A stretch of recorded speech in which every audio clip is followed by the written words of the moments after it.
In this video, I'm going to show you how to continue working in Premiere Pro while your video exports in the background.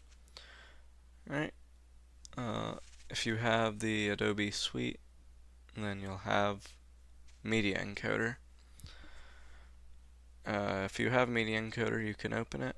You don't have to open it. It'll open automatically. But first, let's open a project. Alright, this is the last project that I worked on. I uploaded it. You can check that out. It's about how to install or change or upgrade RAM in a desktop PC. Very helpful. Anyway, so as you can see, we have our video. I'm done editing it, so I'm ready to export it, right?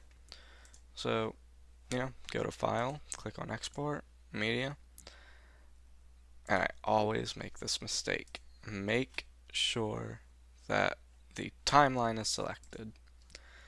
Again, File, Export, Media, but instead of clicking on Export, click on Qui, and it will automatically open Adobe Media Encoder.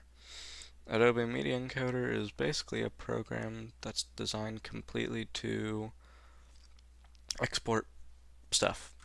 It works with After Effects, Premiere Pro, I'm pretty sure it works in Photoshop, Illustrator. It's very useful. So you can just click this little green arrow to start your Qui, and it'll be exporting this in the background, and then you can go back to Premiere Pro, close that, and start working on a new project.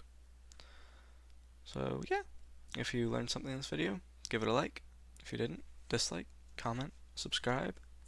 Thank you.